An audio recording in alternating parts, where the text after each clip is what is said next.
So I watched Skinamarink in what I believe to be the best possible way, which is on a cold, gloomy Monday night in a forgotten theater in New Jersey with one of my best friends who is an avid horror fan.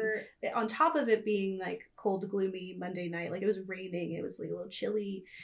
We were the only ones in the theater. I really felt like I was there, and Yeah. I was like screaming out for the kids, like, don't go up there. Like, Kevin, are you okay? I felt so connected to them. And at the same time being like, what is going on? What's happening to us?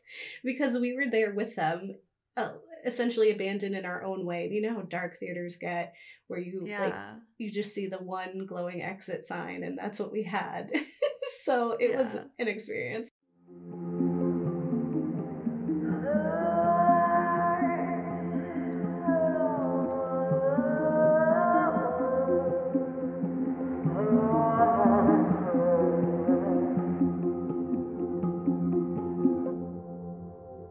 Hi, I'm Gabe.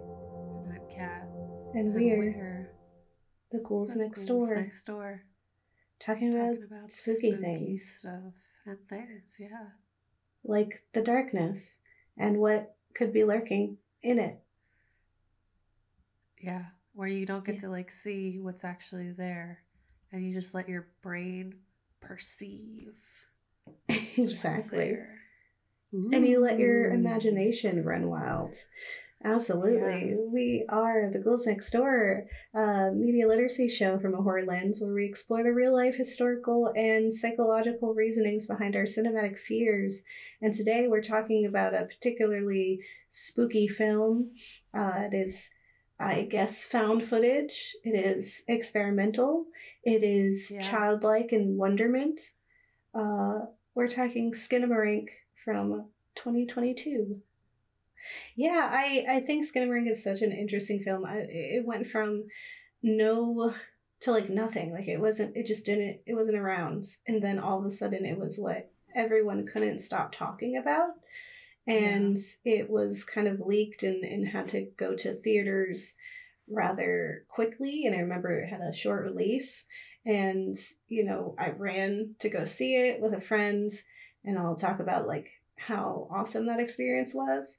But I had no idea what to expect. But I will say one of the things that we discussed in like our assumption, which we were right, was that we were going to really enjoy this film because we both have an appreciation for found footage, and specifically for doing more with like our imagination than just showing us what is scary. I think a lot of the beautiful parts of found footage is like that slow burn where you're just guessing and you're thinking like, what is it? Like literally nothing happens in Paranormal Activity until the last like 10 minutes of the film, and it's still like there's that tension that you're building the entire time.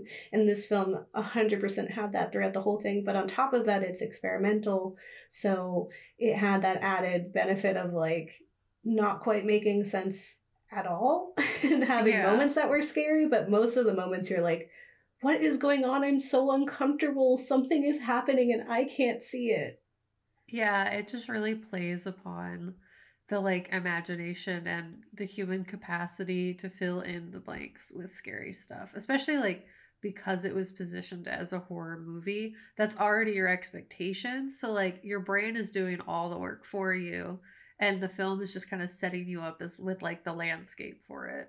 So like if you're predispositioned to fear, you're going to love this film because it's going to scare you, because your brain's going to be really overactive and like channeling all of like the setup that the film gives you. So like I totally agree. I think like we both have pretty expansive imaginations that are and anxiety to boot. And the combination of both of those things ties up very nicely to make us very much enjoy this film, and similarly to like how we enjoyed Paranormal Activity. Yeah, I think like the reviews for this film tend to be pretty split, because there are some people who like don't get the hype, and those are people who probably wouldn't have gotten anything out of it regardless of the hype. Like, you have to be a certain Yeah. kind of person that enjoys this type of media. And if you do, then you're really going to love it, right? It's, you know, suspending disbelief and just kind of allowing yourself to be a child again and be uncertain and be afraid of things that we don't know or understand. And that kind of unlocks this new fear, like this new, or not new, it's like something we haven't felt in a very long time. Right? It's Yeah. something that's we've kind of put behind us as adults. And so I think anyone who can sit in a film and just let it take you will Yeah. really enjoy that for sure. Yeah, I feel like if you're the kind of person who, when you turn off the light and you run up the stairs, you like cackle a little bit because you're terrified that something's chasing you, even though you know that nothing is, you'll like this movie. But if you just like Yes. walk up the stairs like nothing's in the darkness, I'm totally fine. You probably won't like this movie because your imagination isn't in that space, and that's fine.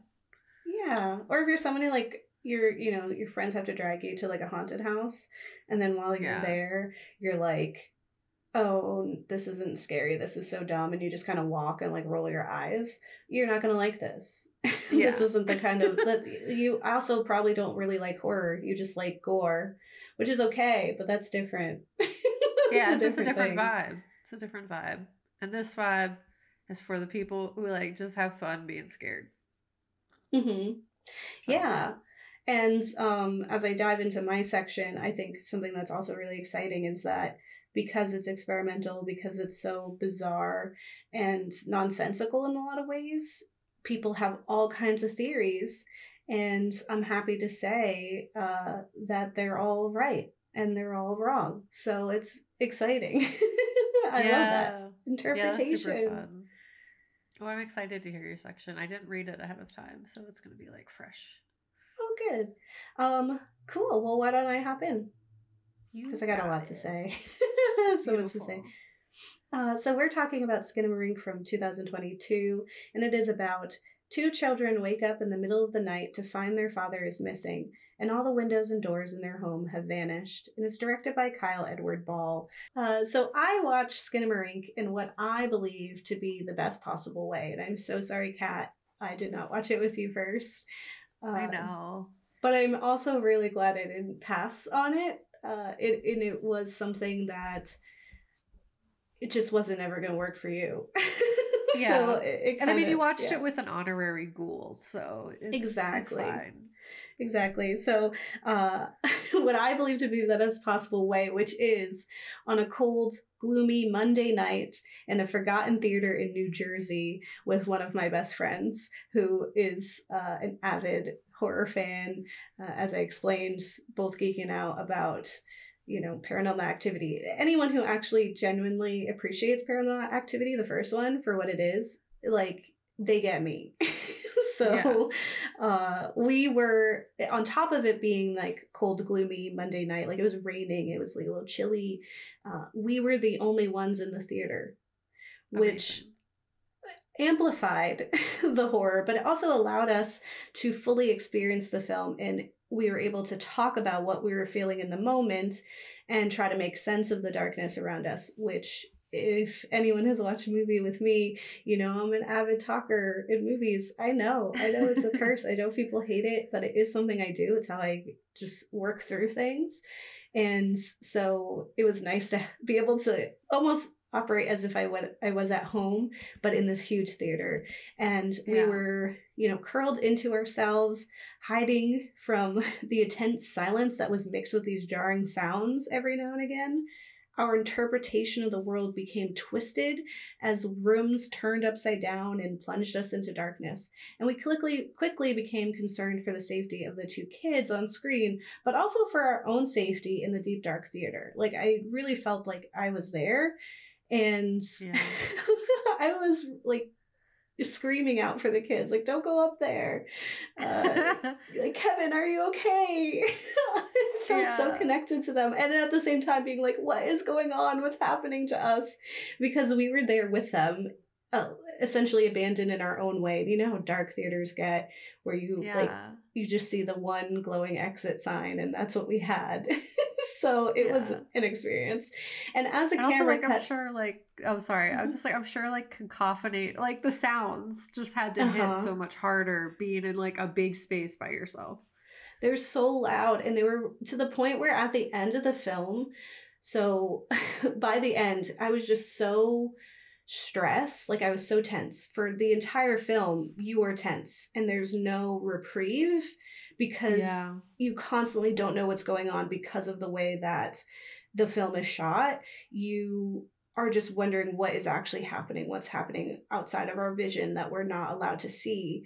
And it just amplified. And then there's the crinkling of the static on screen, plus like the sounds that would like come in jarringly loud at random times. Like, you can kind of expect when it would happen, but most often it was like abrupt.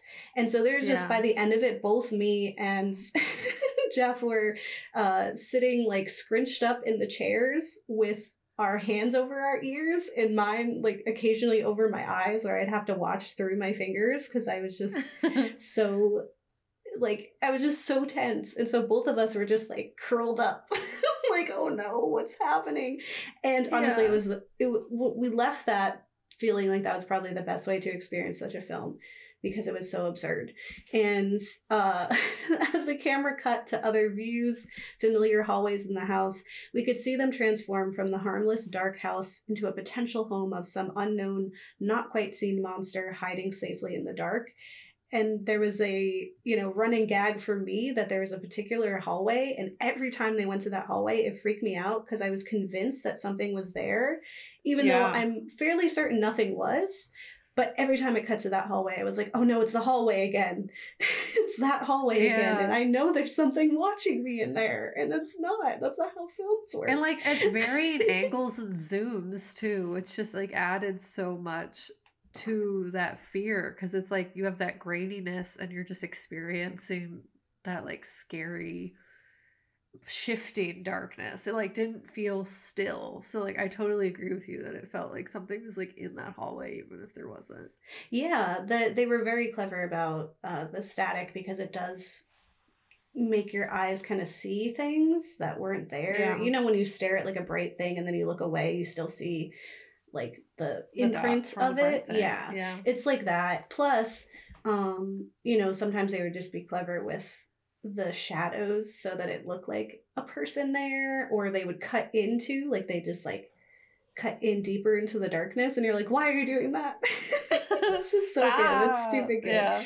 So, having rewatched the film at home with Kat midday, I could say with certainty that there was a magic present in my first watch that I lacked in my second, and I do really worry that it may have affected your interpretation or even the severity of the film, Kat. So I apologize that we weren't submerged in complete darkness, but we were alone, and I was, there to scold you into watching, so you could feel a little scared. So I think the fear was still there because we watched it in midday, but it like got dark by the end of it. And then we were like just sitting alone in the house, and we're like, all right, well now I'm scared to go upstairs. Mm-hmm. And like stuff like that. So like it still did hit for me. It's probably just like not as hard as it did when you watched it in the theater. But I will say I was still pretty scared. Oh, good. Okay. Yeah, I was worried. I was like, I hope I didn't ruin this for you. Because I'm really glad that Skinamarink got a theatrical release, though it was short, like a short run. And I do recommend that folks see it in any way that they can. And if you are watching it on Shudder somewhere at home, do it with friends in a darkened space with the sound turned up too high to get the full experience. Yeah. just plunge yourself into the darkness and let it ruin when you go home and have to go to the bathroom at night. And you're like, has my hallway always been this sinister? I don't know. I don't remember there being ghosts back there, but I guess there are. Yeah. So let me tell you what Skinamarink is about, and then I'm going to dive into some of the theories, because it is an experimental film and a lot of people have interpretations. I will say I watched it the first time without any interpretation. I didn't know anything besides the walls, the doors and windows disappear and there's two kids. Yeah. I had heard brief ideas, but I had no idea. And so when I went in, it was really stressful because I had no idea what was going on. I do think that in my second watch, having looked into what was going on, it helped inform some of the decisions and scenes that I was seeing that helped me appreciate it even more. So, there are spoilers when I get to the hypotheses of people, their thesis of what the film might be about, and it's totally up to you, but you can absolutely skip that part, or it might actually help with you appreciating the film from that lens, or at least getting over the incredibly experimental view. Like, if you need a thread, like if you need a plot, then let me give you one, because there isn't one. Straight up. Otherwise, yeah. So Skinamarink is a bizarre and disquieting film about interpreting the darkness with a young mind, following two siblings, Kevin, who is 4 years old, and Kaylee, who is 6 years old. These are babies. As they discover their father missing, the doors and windows removed, and themselves ultimately alone in the darkness. And the film is experimental with strange angles, focusing the camera on areas we don't often linger on in film or life. And because of these shots, focus on the corners above or below our standard vision, viewers are always left with only interpretations of the world around us. The film cycles through these stagnant shots, bringing us to different areas of the house, and sometimes with no rhyme or reason, and often against our will. Like that dang hallway. Every time we came back, I was like, stop, don't make me do it. I don't want to be here. Or it's like, what's really, so this is something that people talk about often. It's these shots that are just like the corner of the room, and it's the ceiling. And I would say, like, if it were specifically from the point of view of children, I think we'd have a lot more like low shots. It's just supposed to be these weird, jarring angles that make you uncomfortable because it's not the way we perceive the world, and because you're being cheated. You don't get to see what's in this room. You only get to see that corner. So you have to wonder what's in the rest of this room, because that corner is really scary. So it's like, what else is your there? brain does the work, I'm telling you. It's so good. Yeah, I can't wait to hear your section, Kat. So the story starts with Kevin wandering the halls after bedtime, and we never see Kevin's face or Kaylee's or anyone's. We only catch glimpses of their feet or the back of their head. At one point, we do see Kaylee's face, but we don't see Kaylee's face. I will explain. Yeah. But at this point, Kevin sits in the hallway looking up to someone or something before going to his sister's room to ask to play. We hear a child counting as if playing hide and seek before a fall leads to a wailing cry. And we can interpret that Kevin is then taken to the hospital while Kaylee waits at home. And upon their return, their father is heard on the phone with presumably their mother and informs them that Kevin had had a fall but is okay, not even needing stitches. After this, the kids wake to find their father is gone. It's still dark. And as they wander the house, trying to figure out what to do next, they notice the doors and windows zap out of existence and they're replaced with a wall. It's a weird, like, child's like approach to something that's honestly terrifying for me. Because it makes us like wah wah wah think, and then it's like gone. So and that's like a repetitious sound that we hear that can be linked back to the cartoons, which I'll explain. There's some cartoons that mirror what's happening to the kids in the film, but these sound effects are very reminiscent of the cartoons that they're listening to, very reminiscent of just like childlike sounds matched up with something that is absolutely terrifying, which I didn't write this in the script, but just as like one of the more horrifying things that I thought of when I was watching this film was there was this one time so I shared a room with my older sister, and she had, her favorite color is lime green. So our room was painted lime green, which at night, like if the moon was, coming in, looked pretty white. Like it was just fully white. like scary. Yeah. And I woke up in the middle of the night and I had to pee. And so I like got down from my bunk bed and I was trying to go to the bathroom and the door just wasn't there. Like our bedroom door was just gone. Like I'm feeling around for it and it's gone. Like I felt around the whole room and it's just blank wall. It's just white wall everywhere. And I was like, I know the door should be over here. I was so terrified. I was like 9. And then I like climb back up onto my bed and I'm just like, I'm just gonna go to sleep and hopefully the door is there when I wake up. And it was, and it's never happened again, but it was like something that has stuck in my brain for forever. So when those doors started to disappear, it brought me right back to that very specific moment of just being like, okay, we're just gonna go to sleep and the the glitch in the matrix will fix itself. Because somehow I got trapped in here and I need to get out.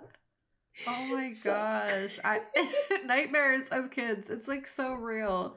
That sounds so scary, Gabe. I'm sorry you experienced that. Okay. I hope you never experience that in adulthood. I think it would be worse if it was in adulthood because I don't know if my reaction would be to go to sleep.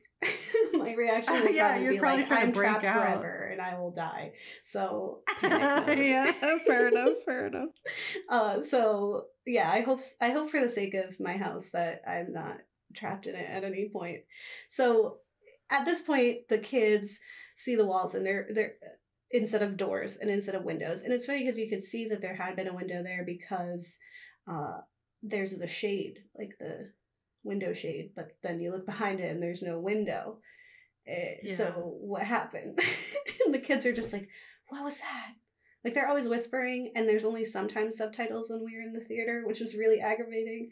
So I was thankful that watching it at home, I could have subtitles all the time, which means I got to understand some more things. Big advocate for subtitles always, even in theaters. So the windows zap out of existence. There's a wall now. And then the phone is also disconnected, they find, leaving them truly alone in the home. Because they're, like I said, their father's missing, the doors are missing, the phone does not connect them to the outside world. So they make camp in their living room with only toys, snacks, a TV playing old cartoons, and each other for company. Because that's a kid's coping mechanism. Like they're like, could we sleep down here? And I was like, 100% we're gonna be together. So as the film progresses, the kids start to hear a strange voice that begins making requests of them in the darkness. It tells them to go upstairs, to go downstairs, to play with it, and even hurt themselves. And something is there in the darkness stealing their toys, and eventually even Kaylee's face. I did mention that we see Kaylee's face, quotation marks, because we don't see Kaylee's face. This thing steals it. So viewers are left to interpret not only the story, but what we're seeing just flat out. The answers seem to be just out of view if only we could fix the camera. And just outside of our periphery is the darkness moving? Is there a face in that shadow? Is this voice real? What is happening to poor Kaylee and Kevin? Where is their dad? What happened to their mom? What does the 572 days text at the end mean? What is any of this? Yeah. You are going to wonder. The beauty of films, especially something as experimental as Skinamarink, is that the answers are whatever you want them to be. Because in the end, Skinamarink, in forcing you to stare into the darkness, to be shrouded in the disquiet and jarring alarming noises, to drown in the VHS static on the screen, reduces us back to a childlike understanding of the world. It unlocks a horror unique to young brains, left to interpret the shadows as something potentially monstrous. Like, I don't know what that is, but it's probably something scary. And when the film finished in the theater, we were frozen in our seats. The credits were in the beginning, so there's no real indication that the film was over, except for the absence of that VHS static. And after we left, Jeff and I both experienced a new relationship with the dark. And Kat, you also had that relationship after we watched it, where the hallways and rooms of our own homes that we're familiar with had transformed into new, uncertain, and terrifying spaces. We pondered if the hallway had always been this dark, this ominous, and full of potential terror. Like, Yeah. I took pictures. I took a picture of my hallway. I was like, is it always this scary? Yeah. And I felt at once returned to a youthful consciousness of the world and of the moving shadows around us. I became aware of how I'd grown into either dismissing or simply not acknowledging darkness in my adulthood. It made me respect darkness in a new way. Respect like, out of fear. Yes. Exactly. And the potential. Like, I think the same way with like an incessant noise, we can often, if it's droning, we can drown it out, right? Our brain can like decide that's not important. And so we don't we can have the power to not focus on it. Some of us who have mesophobia might hyper focus on it, or you're spicy folks. But oftentimes our brain does do some good work in drowning out some of those exterior noises or just like unnecessary information. Yeah. And I feel like that's what the dark is for us as adults, is that we've drowned out the potential of fear. And because it's like, well, we don't need that.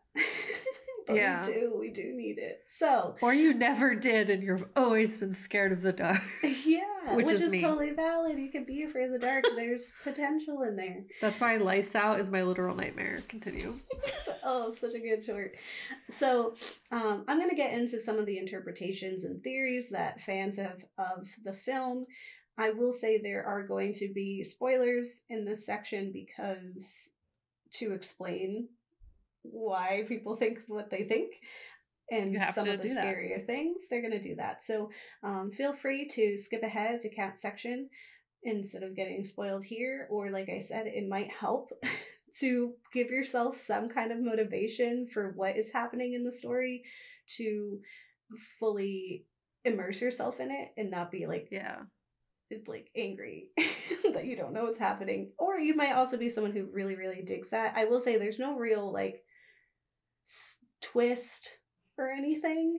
It's just an experience, and I think you get that regardless of what you know to be true, because none of this is true and all of it is true. So because of the experimental nature of this film, there's no one explanation for what is occurring on screen, and the story is something viewers piece together for themselves. Director Kyle Edward Ball has not explained his own motives outside of confirming that everyone is right and wrong in their interpretation, saying, first of all, every fan theory is true, and every fan theory is false.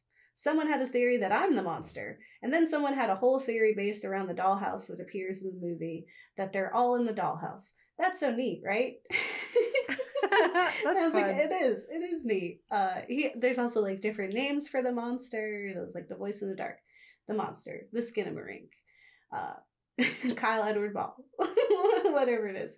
So if you, like me, were scrambling for some meaning behind the film to help shape what you'd seen into something understandable, then here are some of the popular theories by fans online. And remember, these theories are all true and false. So feel free to find which story works best for your own reasoning. So let's dive into those spoilers. So one of the first ones I see pretty popular, people kind of lean into this, and it was one of the first ones I saw when I was trying to figure out what the heck was going on. So it is one that people do enjoy, and this is a theory that stems from the opening scenes containing some of the only dialogue in the film. There's a very few dialogue scenes. So after Kevin had fallen and hurt himself, resulting in a quick hospital run, Kevin's father tells someone on the phone that Kevin is fine. The theory people have come up with is that Kevin's fall was very much not all right, and instead Kevin's fall caused severe damage to his brain, and he is now in a coma. In an article on Signal Horizon titled Skinamarink Explained, Child Abuse, Death, and the Monsters of Our Youth, writer Tracy Palmer explains, Kevin did fall down the stairs, but he is likely not okay. The poor child is almost certainly severely injured, and everything that happens from that point forward is the imagined nightmare of a damaged mind. And further, Palmer connects Ball's previous film, Heck, to this one as its spiritual successor, saying, one of Ball's previous shorts, Heck, from which this movie was based, deals with the same subject matter, although in a slightly different manner. Everything from feeling trapped to the number of days displayed at the bottom of the screen late in the movie is an indication that the boy is in a coma and has been for over a year. I did mention there being 572 days. That's what I Yeah. So I will explain that. So the events that unfold after this call, the disappearing doors and windows, the voice in the dark, and some of the truly haunting scenes of discussions between Kaylee and her parents are explained as Kevin's interpretation from his coma. So he is trapped, much like he is in the film, unable to control his own body and forced to obey an unknown voice. The conversations he hears are of his loved ones, just out of reach, and he is only receiving pieces of those conversations. The repetitive cartoons on the TV could be what the family has left on for him while he is under, hoping to offer some comfort in this dark mental space. And the idea is that the text, so at the film, the only text we see on screen after like a torrent of just unsettling imagery is it says 572 days with like no context. Nothing else happens. And you're like, what does that mean? The theory is that it is telling us how many days Kevin has been in a coma. And at the end of the film, the voice in the dark tells Kevin to sleep. It says, go to sleep. And this is perhaps asking Kevin to finally let go and move on. So that's one theory. The next theory is also incredibly popular with people online and was one that when I was watching with Kat, it's the one that I was leaning towards. And so it did inform some of my interpretations that second watch, because I was kind of looking for where this was, because it kind of makes sense to me, but then it also doesn't. So after I explain what it is, I'll explain why it sort of doesn't. So another theory from viewers is even darker than Kevin's coma. Based on the absence of their mother and a vehemence from Kaylee against even talking about her, it's clear something scary has occurred between the children and their mother. The parents are clearly separated, and when thinking of the phone call between their father and the person on the phone, presumed to be their mom, that he is letting them know as a courtesy. It definitely felt like, at the very least, these are two people who are separated. You know, like, oh, don't freak out. He starts the call saying that. And there's a hesitance in his voice, an uncertainty as to what he will be met with when sharing this bad news.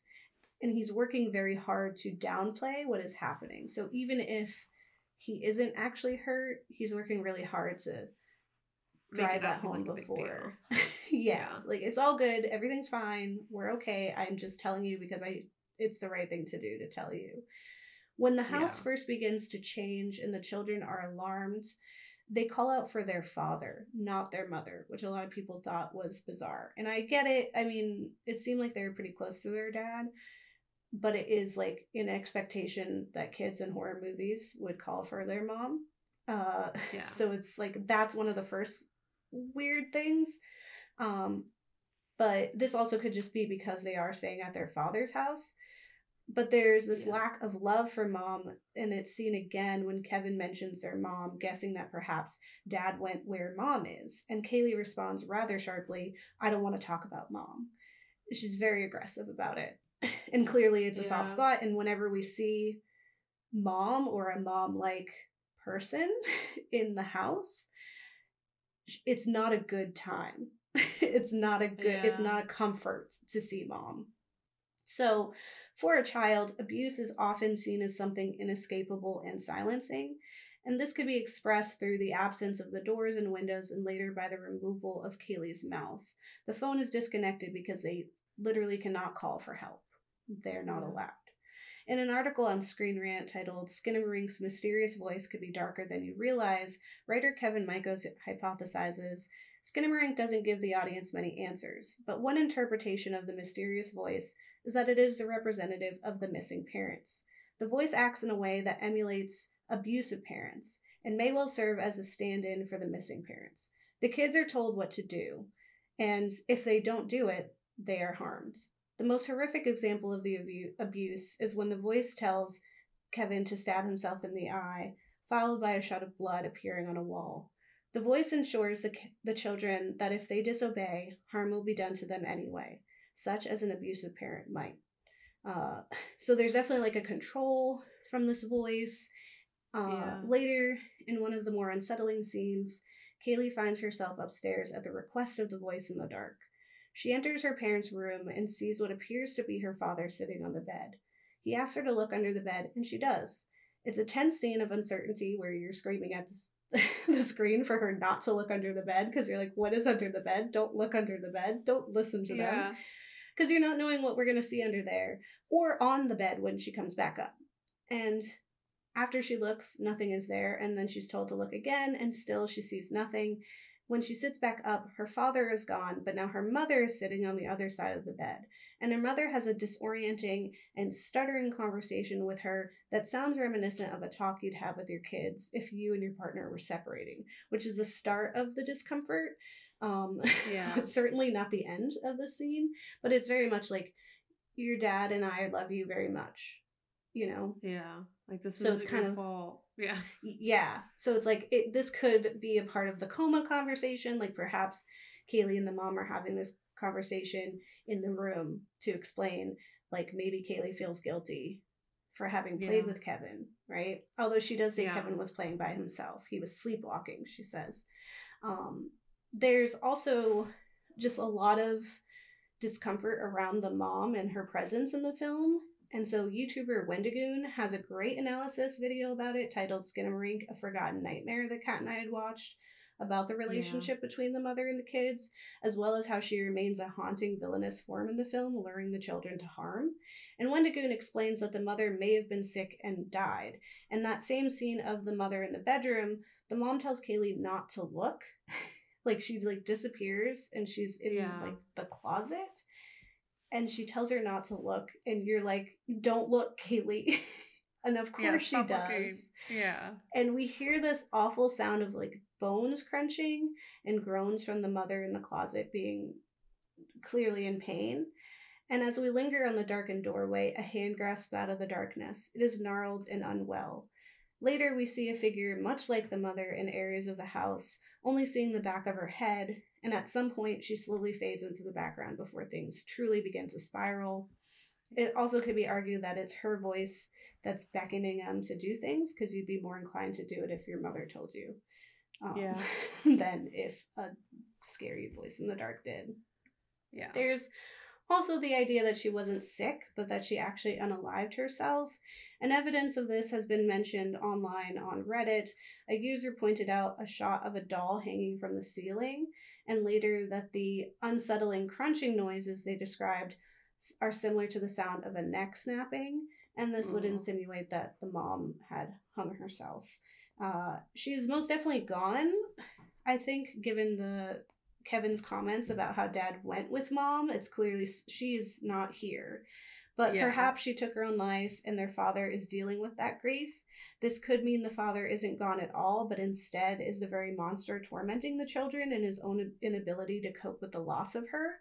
So it could be that he's not physically gone, but emotionally he's gone, and he has been transformed by his grief into something unrecognizable.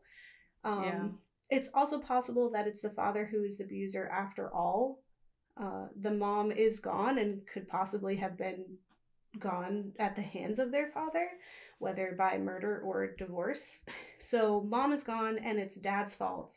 And children often see adults, especially parents, as being a stronger force unlike themselves, perhaps even a monstrous force that is controlling their lives, sometimes like gods or superheroes, supervillains. Not being held to the same limits that they see in themselves. So in the later half of the film, the voice in the dark tells Kevin that it took Kaylee's mouth when she was asking for her parents and wasn't doing as she was told.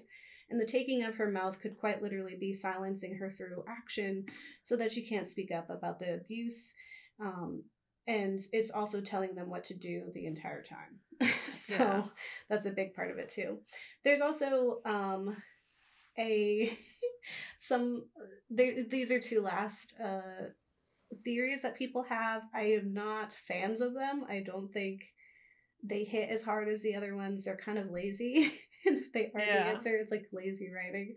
But there is the idea that perhaps this unfortunate family have found themselves in a Lost situation. Lost being the television show about the plane crash that everyone predicted was about purgatory or limbo, only for the showrunners to agree, but also disagree, and make a really complicated, sloppy ending. Yeah. Like, just own it. I can't. I hate it when shows just don't own it. Like, if Yeah. the people Like Game guessed of it, Thrones, they that's did the same fine. thing. Like, let them guess it, it's fine. Yeah. Yeah, Exactly. like that just means you did a good job of placing all the hints. Like, I'll still Yeah. I'll feel good instead of like give me something weird. Anyway, so some viewers hypothesize that the entire family, or theorize that the entire family is actually dead, and the children are the last to navigate this limbo to find their ultimate end, spending 571 days in the in between before their fate is decided, suspended in a not quite comforting good place to subdue them during the decision making. So it's like kind of a weird middle ground for children to be okay, because it's your house, but you can't leave it, and you have like your toys, but they're slowly leaving you because now we're making the decision. Yeah. So then this other one, the villain all along is the unassuming child. The theory from certain Reddit users is that Kevin, this 4-year-old baby, has multiple personalities and has killed his whole family. That's just, if you dig into the archives of Ghouls episodes, I don't even know if that episode still exists, but you might find an episode about children and how incredibly unlikely it is that they do murder, and certainly not in such a sinister fashion. They don't have it in them to really understand that, and I don't. Like, if it was to happen, it's because they don't understand the permanence, or like they think it's a game and don't realize that it's real, but it's still super unlikely. Yeah. And for all of them, like, it just that doesn't. And he's 4. Like, what can he do? He's a baby. What can his hands do? He can only hold the big crayons. Like, he can't. He has no dexterity. He can barely carry juice. Like, yeah, he can't even get his own juice. I got you juice. So whichever of the explanations you find helped you through the film, they're correct. Because Kyle Edward Ball succeeds when you leave the theater, or however you're viewing the film, reduced to a child, afraid of what's right outside of your vision, lingering in the darkness and waiting to pounce. Having experienced that youthful appreciation and terror of the dark, I highly enjoyed the film. Ball explains this connection to a simplistic fear in the film, saying, I think it's hard not to identify so deeply with the story because we've all been little kids at some point. And we've all been afraid. I think it's a stretch to say story, but in that way, it is a unifying story with any number of endings and explanations, having us jump at the soft sounds we muted and creating figures where there had not been before. Yeah. So that's my little take. Yeah, it achieves that. I feel like, honestly, I would have believed any of them. It does a really good job just like being surprising, you know what I mean? Like, just being spooky and like really just sometimes I don't like that, like when they're like, oh, it could have been anything, and you're like, okay, but like, what was it? But in this instance, I accept that as the answer, because like, yeah, like, I need you to tell me, it haunts me, but like, this was not one of those instances. I thought it was actually, because there was so little plot in terms of like clear explanations, it was fun to have that kind of ambiguity, where there's plenty of films where I don't feel that way, but this one, success. And it was super scary. And I mean, I will say, like, as an adult who actually is scared of the dark, like, I have been sitting here this entire time lightly freaked out by like the darkness around me, and especially your background, Gabe. Like, there's a little white thing in the center of your bookcase and I don't know what it is, and I hate it. I hate it because it feels like it's moving. It's so scary. I thought it was Charlie, and I was like, what is that? It's so scary. So, like, I am very scared of the dark. When I turn off the light, I, like, rapidly run to my door. When Isaiah was in London, I left the bathroom light on in the hallway the entire time. Like, I would not go to bed in total darkness, because no, absolutely not. I have a very active imagination. I spent the bulk of my childhood playing by myself, so my brain works extra hard. Yeah, and filling the darkness with things, and that has extended into my adult life. Once you get like positioned with the understanding that like monstrous things could exist, your brain will naturally go there, and I think it just really plays upon that. And I'm going to get into exactly like why it was so scary for kids and like why that was so effective. So, you know, let me do it. The film covers heavy themes in an abstract way, focusing on the young mind and how they perceive the world around them. Children themselves and their development perceive the world much differently than adults, and the world of a young mind is overwhelming and vast and hard to understand. As what is perceived visually, auditorily, and others through other sensory inputs is entirely dependent on your brain's best guess to fill in the blank and rationalize our surroundings. That's how the brain processes information. What you're looking at isn't even what you're looking at. It's just your brain trying to rationalize what it's seeing. And the more context you have, the more accurate it's going to be. That's why they really highlight cognitive processing and development as you grow. But children don't have all the information. Adult brains have been around longer, so they have more context to pull from, where children view the world without that context. So the fear and anxiety that children experience may seem silly to an adult viewing them, but is something very real for the child. And what we see in the film is seemingly a child's first time entirely alone in the house, although they are with a sibling, under the dark of night. And as we've covered in our early nightmares episode, the brain has a tendency to manipulate darkness and silence to fit the things we understand and know. So in presenting us with endless clips of that dark hallway and with like very little audio cues, like without the subtitles and without like a clear image of what's happening, your brain is tasked with filling in that blank space, interpreting all those background sounds, interpreting that grainy image that's in front of you. And what was really creative in him taking that approach to filming is that he made his job a lot easier by doing that, because of the way that the brain works, in that it will fill in those blanks. And in manipulating that darkness and silence, the film uses this and runs with it by placing all of that like right in the purview and giving you really little other context. So it's kind of like when you're sitting in your bed at night and your brain has nothing else to grasp for. You have like silence when you're like trying to go to bed.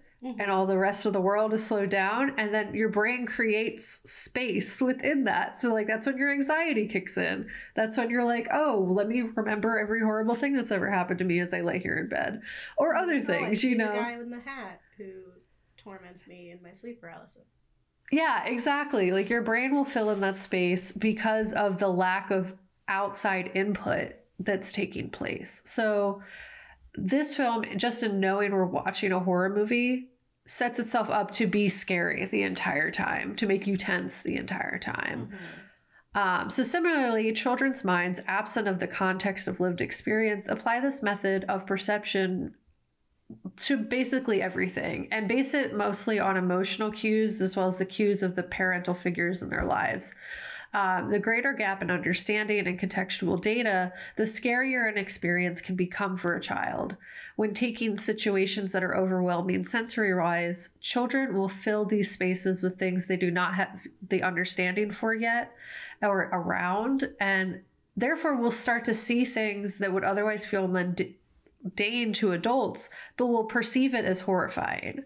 So, especially with the absence of a parental or peer sounding board, being alone for a small child can be very scary when all their needs are not able to be self-managed. So we see like these two kids basically having to deal with the absence of their parent without being of an age where they have the capabilities to take care of themselves.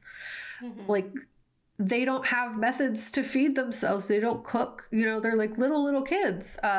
They really rely on their parents ultimately. And the absence of them is terrifying for a multitude of reasons, but it's very evident for a child that the absence of their parent could lead to their harm, could lead to their damage, or even the loss of life.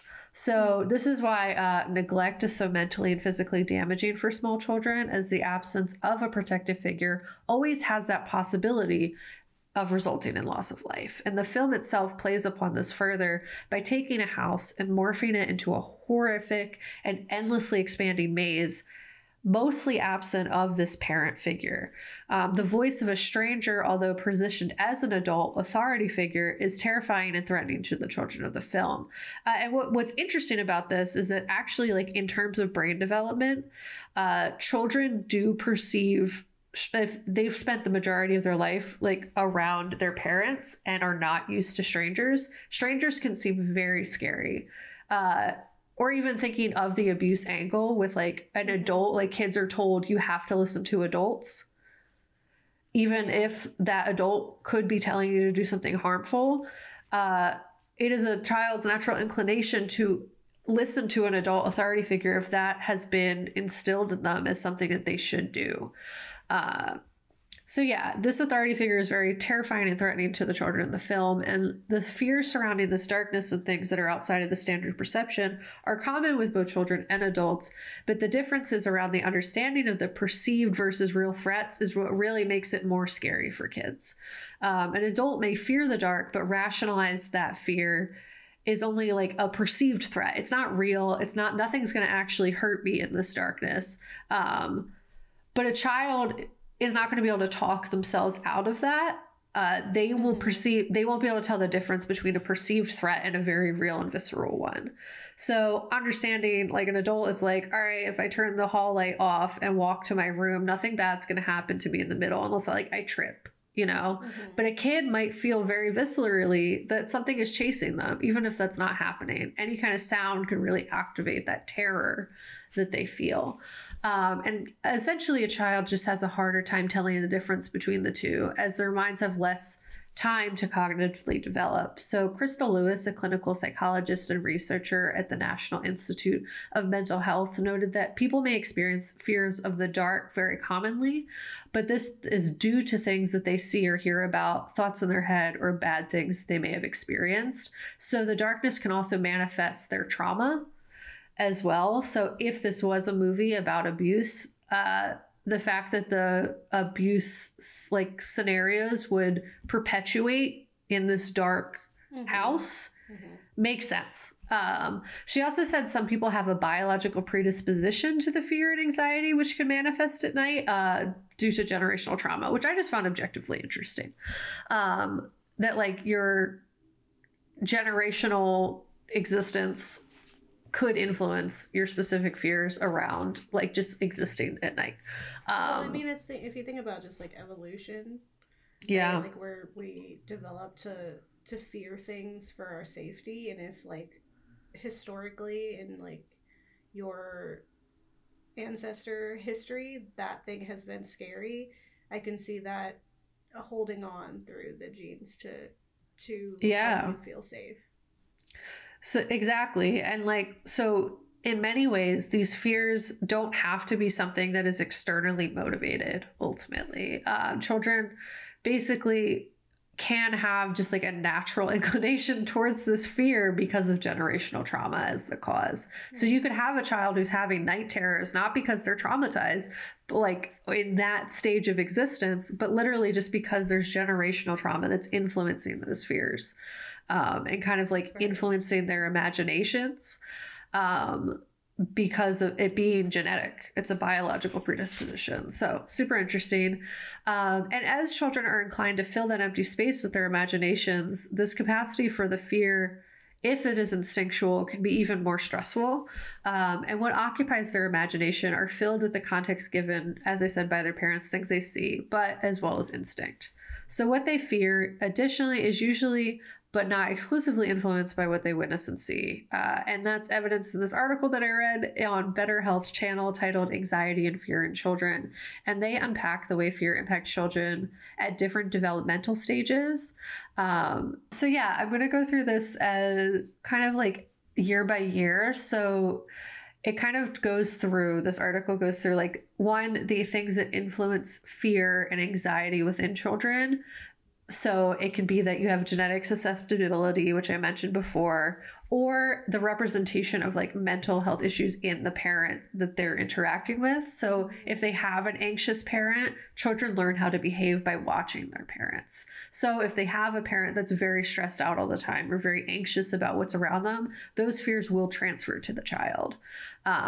This also accounts for overprotective parenting. So if a dependent child is more likely to feel helpless, this can lead to generalized anxiety because like they're used to their parent protecting them. And when that parent is not there, that really just like adds to the separation anxiety associated with that. And obviously like stressful events such as trauma, such as parental separation, an injury, or hospital stay can exacerbate these fears and make them worse. So they kind of go through this at each developmental stage. I also read a few articles that were talking about like the prenatal, like while you're still in the stomach, the ways that your brain develops and how that can like influence your fears. But I'm really going to focus like postnatal, like they are out into the world.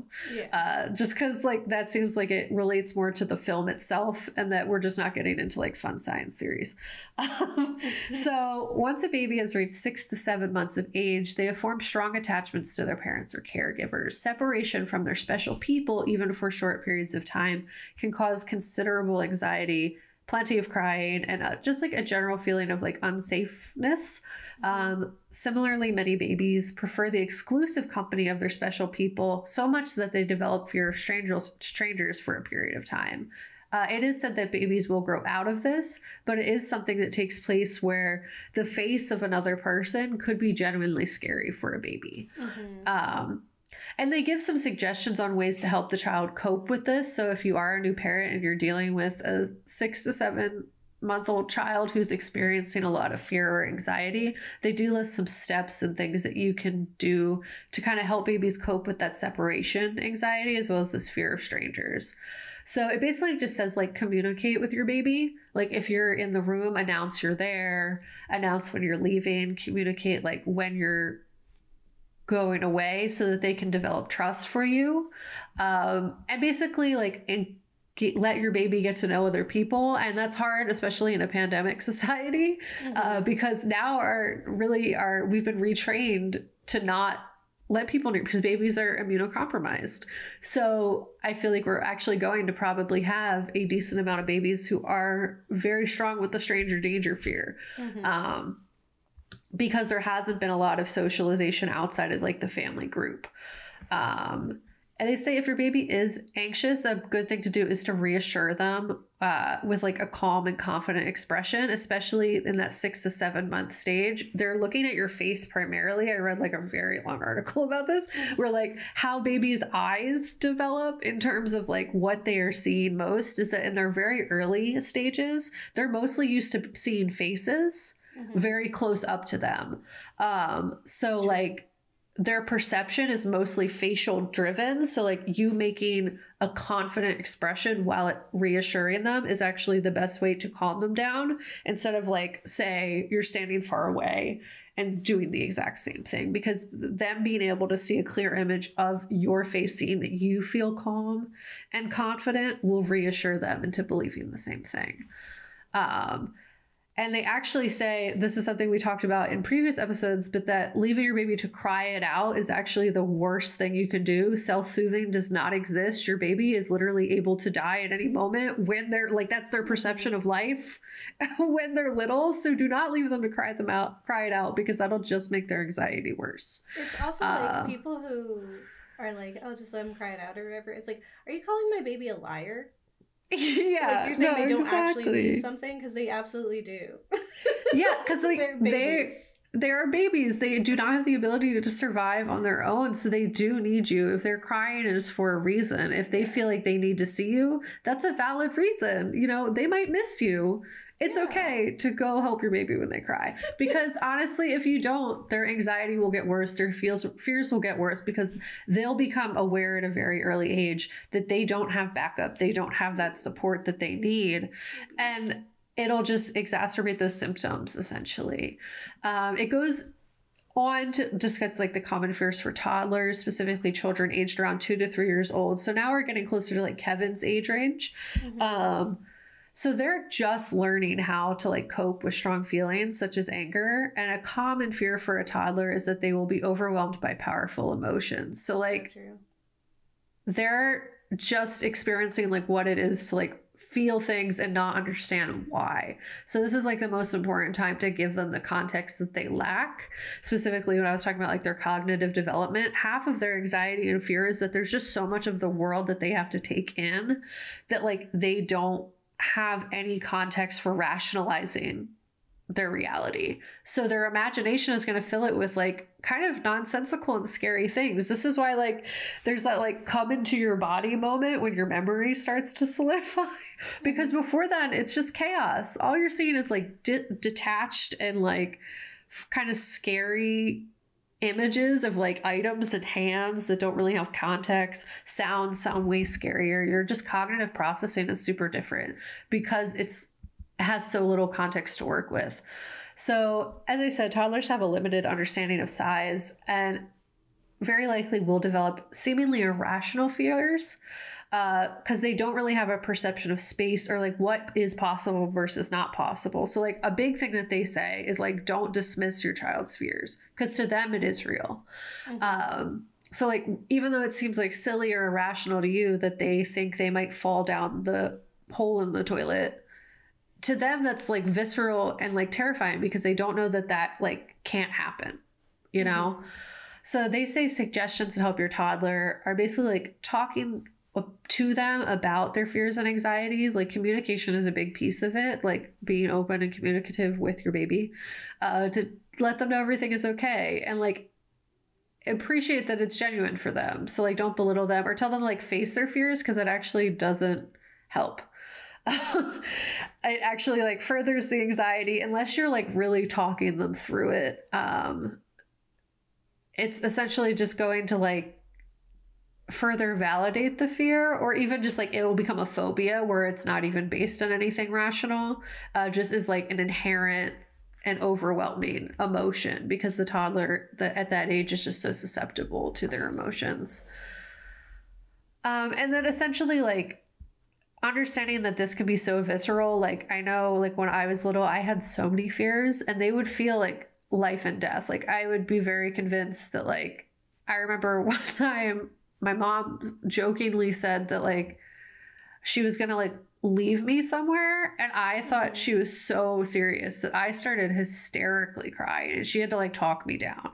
So it's like, you really just have to like accept that like your child is in a space where their emotions are a lot and they're not ready to hear jokes and that you should not joke about their emotional things. Like it is reality for them. So yeah, it's just like them learning and perceiving the world. And that like a lot of their things and their fears stem from like very real fears that could result in their harm. And that like things like fear of the dark will evolve eventually into like more realistic fears, like fear of burglary, fear of wolves in the woods. You know what I mean? Like things that like could actually harm them in real life. It's all motivated from a real and rational space. It's just maybe not contextualized in a way that seems rational. So as they kind of keep going, we see that like ways that you can kind of help them is just like encouraging them that they're safe and that like they're going to be okay. And that this like fear of the dark is something that's probably going to be around for a while. So like they also say like in another article that I read that like you're not supposed to be like using that fear against them. Like that's actually super manipulative and harmful. Like do your homework or the boogeyman's gonna get you. Like that's like messed up. You don't say that to your baby because the baby believes the boogeyman exists and like is actually going to come for them. And your reinforcement of the fear is kind of like how like if they believe in Santa and you tell them Santa's real, they're gonna believe you. If you reinforce that the boogeyman is real, that fear is only gonna solidify further until they have the greater context to like rationalize that it's not real. You know what I mean? Like when they realize the truth about Santa, it's going to be like similar and like it's going to take them a while to get there. And you're reinforcing this fear that is going to be genuinely terrifying for them. Release cortisol, which is inherently damaging to the developing body. So at the end of the day, this film like does like a really amazing job playing upon all those very real and visceral fears, specifically like that the child perspective of things around them, how it feels ginormous, you know, like the hallway that never ends.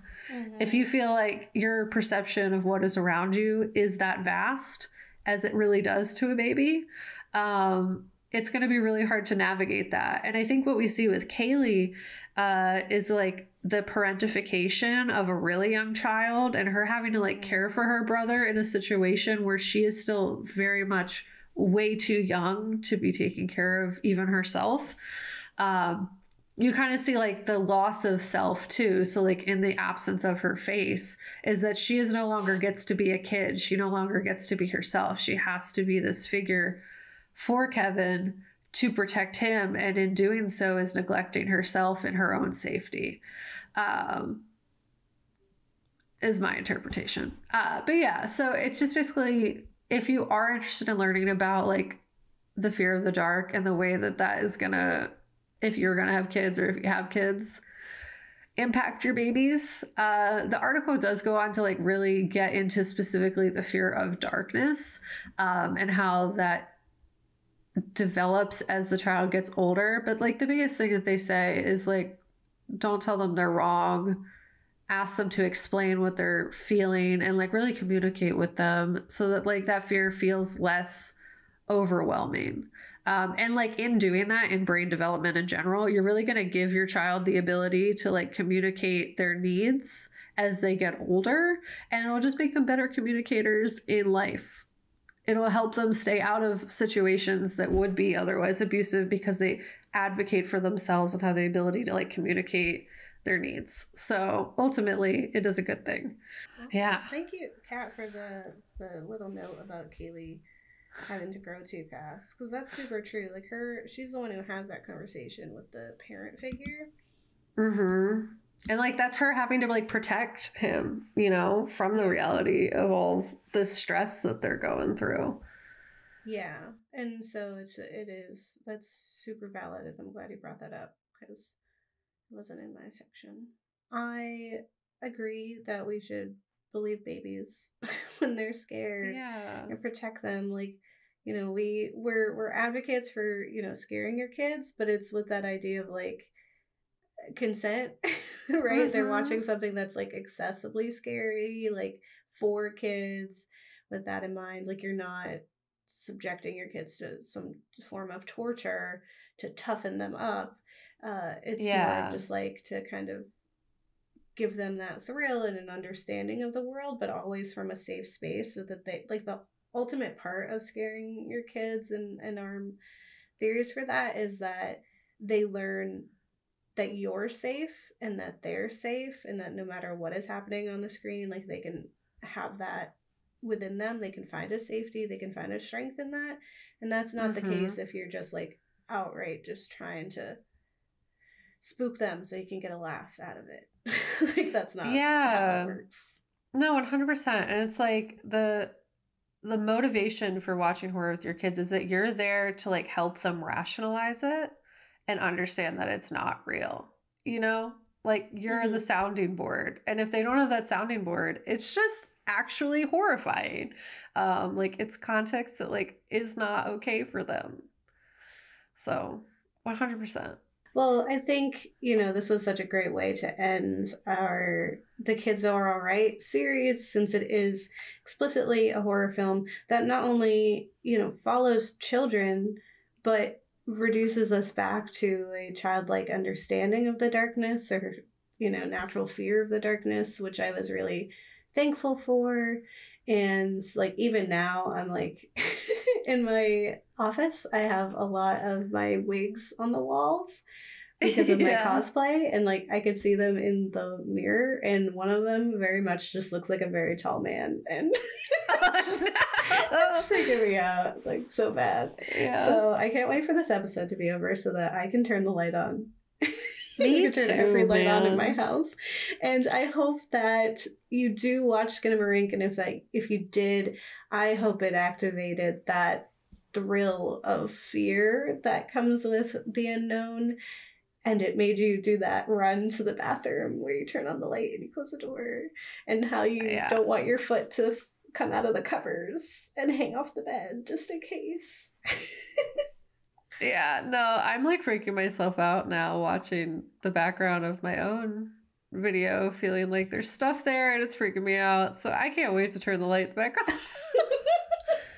Yeah. It looks like stuff is there, Gabe. It does. Can't. It does. I was watching you the whole time and I was like, your closet's pretty dark over there.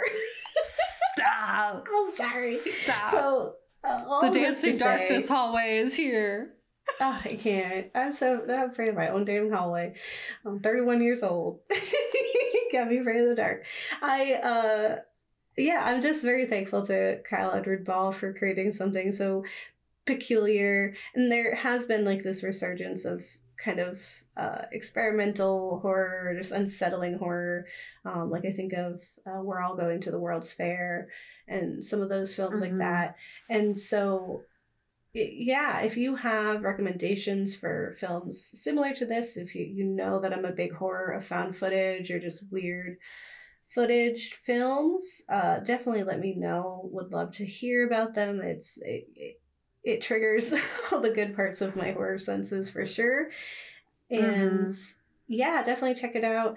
Let us know what you think of the film. What are your theories? What do you think it's actually saying? Because you're right and you're also wrong. And I love that. Yeah. So, well, this is the end of our Kids Are Alright. We got a new series coming for you next month. And we will have the lights on when we do it. Yeah, the whole time. Promise. You'll be able to see our faces for real. So, don't get married.